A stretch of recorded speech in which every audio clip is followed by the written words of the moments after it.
আমি 11,500 টাকা প্রতি মাসে আমার বেতন যখন অ্যাকাউন্টে আসে আমি তুলে একটা চেক দিয়ে দিই। সাবাস সাবাস বাঘের বাচ্চা, সাবাস।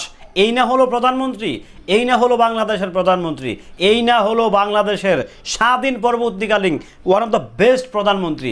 তেল মারতেছি না, পাম দিচ্ছি না, নিজের আয়ের যেই টাকাটা সরকার নির্ধারিত বেতন ধরা হচ্ছে সেই জায়গা থেকে 10% স্যালারি কিংবা 10% ওই টাকার 10% অংশ সরকারি কোষাগারে জমা দিবে গরিব দুঃখীদের কাজে লাগানোর জন্য। ভাই এই প্রধানমন্ত্রী কই পাইছেন আপনারা? কোন জায়গাটায় পাইছেন? সারাটা জীবন দেখে আসছি চিটারি বাটপাড়িতে ভরপুর। এই প্রধানমন্ত্রী তো তার বিপরীত, পুরাই উল্টে দিতেছে ভাই। যদি হই দালাল তাহলে হবো দালাল, সমস্যা নাই। হ্যালো এভরিওয়ান, আসসালামু আলাইকুম। শিমুল আছি আপনাদের সঙ্গে। কেমন আছেন সবাই? আশা করি সবাই খুব ভালো আছেন। আমি ভাই সত্যি কথা বলতে মানে এই সরকারটার যত কিছু দেখছি, যা দেখছি ভাই ভাল লাগতেছে ভাই। ডে বাই ডে মনে হচ্ছে যে না, উনি দেশের কথা বলতেছেন, উনি দশের কথা বলতেছেন, উনি জনগণের কথা বলতেছেন, উনি মানুষের কথা বলতেছেন।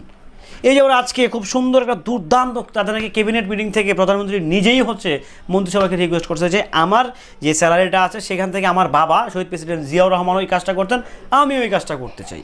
মানে ধরেন স্যালারি প্রধানমন্ত্রীর 1 লাখ টাকা, সে ফর এক্সাম্পল, কিংবা 1.5 লাখ টাকা, সেইখান থেকে 10% কেটে দিলে তো অলমোস্ট 22-23 হাজার টাকা কেটে দেয়। এই 22-23 হাজার টাকা মাসে সরকারি একটা ফান্ডিংয়ে জমা হবে, ওখান থেকে গরিব দুঃখীদের জন্য কিছু হলে যদি উপকার হয়।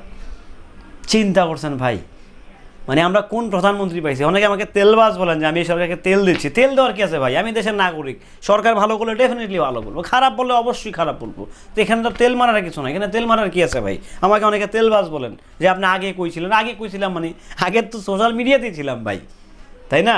আগেও যেখানে ছিলাম এখনও সেখানেই আছি।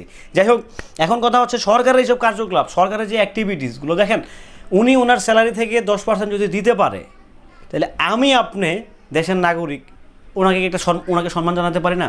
উনি আমাদের কথা চিন্তা করে ওনার স্যালারিটা থেকে 10% মাইনাস করতেছে। ভাই প্রধানমন্ত্রী সে ডেফিনেটলি বাংলাদেশের সকল ক্ষমতার মানে উত্তরাধিকারী। কিন্তু ওনাকে জনগণ ম্যান্ডেট দিয়ে ওনাকে জনগণ পাওয়ার দিছে, সে অ্যাক্সেসটা জনগণ ওনাকে দিছে। তারপরেও তো উনি পাওয়ারটা কেন দিছে? জনগণের সেবা করার জন্য। সো সেই সেবাটাই প্রধানমন্ত্রী করার চেষ্টা করে যাচ্ছেন, সামনে হয়তো আরও করবেন। সব কিছু তো ঠিকঠাক চমৎকারভাবে দারুণভাবে চলতেছে, দুর্দান্তভাবে চলতেছে, তাই না? বাট তারপরেও কিছু লোকের চুলকানি, কিছু লোকের খাওয়ানি, কী দরকার ছিল 10% দেওয়ার? নানা রকম। ভাই 10% আগে দে না, তুই দেস না।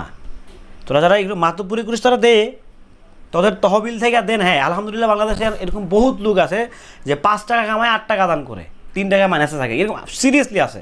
বাট কয়জন রে ভাই? সরকারে যে 10% দিছে এটা কি জানেন?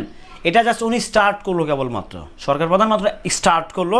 দেখেন ওনার উসিলা কিংবা ওনার দেখাতে যদি আরও 10 জন আসে, আরও 20 জন আসে, এরকম 100 জন আসে, আর 50 জন 5,000 লোক আসে, রাষ্ট্র উন্নত হবে তো, গরিব দুঃখীদের তো কিছুটা লাঘব টানা হবে, তাই না?